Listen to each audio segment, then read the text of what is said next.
Sir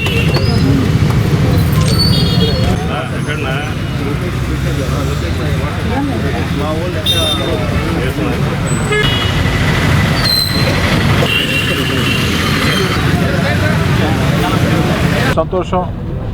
Nellore rural నియోజకవర్గం 31వ division 35 లక్షల రూపాయలతో ఈరోజు సిమెంట్ రోడ్ నిర్మాణానికి శంకుస్థాపన చేసుకున్నాం.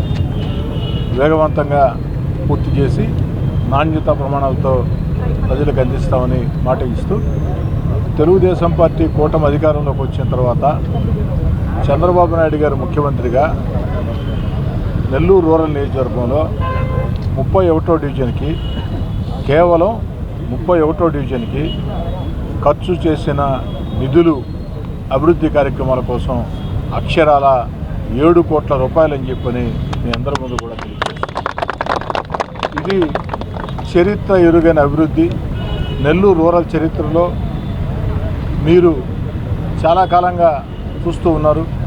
ఎంత అభివృద్ధి ఎప్పుడైనా ఎక్కడైనా సాధ్యమైందా ఒక్కసారి ఆలోచన సాగించండి. ఇంకా 2 సంవత్సరాలు పూర్తి కాల 2 సంవత్సరాలు పూర్తి కాకముందే అక్షరాల 7 కోట్ల రూపాయలతో అభివృద్ధి పనులంటే నెల్లూరు రూరల్ నియోజకవర్గ పక్షాన ముఖ్యమంత్రి చంద్రబాబు నాయుడు గారికి ప్రత్యేకంగా ధన్యవాదాలు తెలియజేస్తూ, అయితే 31వ డివిజన్ పేద కుటుంబాలు, సామాన్య కుటుంబాలు, మధ్యతరగతి కుటుంబాలు అధికంగా నివసించే ప్రాంతం. ఇంకా కూడా ఈ ప్రాంతాల్లో చేయాల్సిన పనులు చాలా ఉన్నాయి.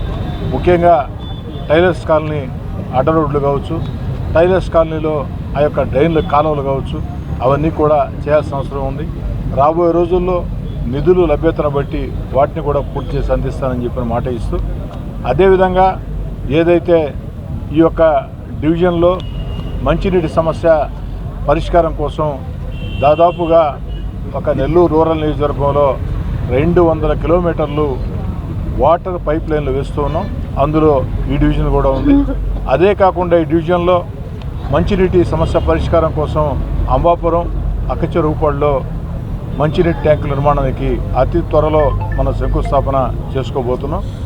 ఇంకా కూడా ఏదైనా సమస్యలు ఉంటే, సూచనలు ఉంటే చెప్పాలని ఓ శాసనసభ్యుడిగా నా శక్తికి మించి అన్ని రకాల ప్రయత్నాలు చేసి అటు అధికారులు, మంత్రులు, ముఖ్యమంత్రి, ఉప ముఖ్యమంత్రి అందరి సహాయ సహకారాలతో, నెల్లూరు నగర మేయర్ అందరి సహాయ సహకారాలతో శక్తికి మించి అభివృద్ధి పనుల విషయంలో అన్ని రకాల ప్రయత్నాలు చేసి ప్రజలకు అందిస్తానని నా ఆలోచన, ఆకాంక్ష ఒకటే.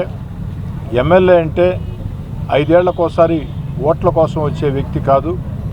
ఎమ్మెల్యే అంటే నిరంతరం ప్రజల్లో ఉండాలా, ఎవరు ఫోన్ చేసినా స్పందించాలా, ఎవరు ఎక్కడ సమస్య ఉందన్నా అక్కడికి వెళ్ళి చేతనైతే పరిష్కారం చేయాలా, చేత కాకుంటే నా వల్ల కాదు అని చెప్పాలా.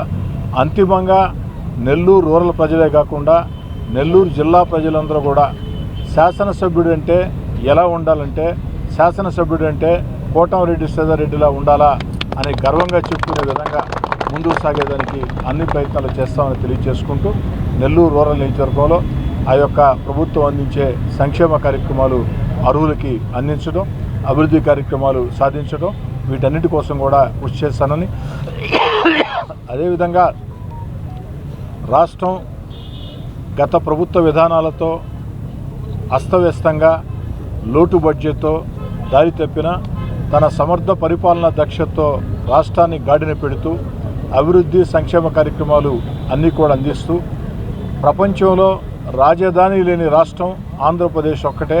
అలాంటి ఆంధ్రప్రదేశ్కి అమరావతి లాంటి అద్భుత రాజధాని నిర్మాణం చేస్తూ ఆంధ్రప్రదేశ్ దిశ మార్చే పోలవరాన్ని పరుగులు పెట్టిస్తూ, అన్నిటికీ మించి మన బిడ్డల ఉద్యోగాల కోసం పారిశ్రామిక పెట్టుబడులు ఆకర్షిస్తూ ఈ రాష్ట్రాన్ని ముందు తీసుకోబోతున్నటువంటి చంద్రబాబు నాయుడు గారికి ప్రజలందరూ కూడా తెలుగుదేశం పార్టీ కూటమికి సంపూర్ణంగా అండగా నిలవాలని చెప్పని 2 చేతులు జోడించి సవినయంగా ప్రార్థిస్తూ సెలవు తీసుకుంటాం.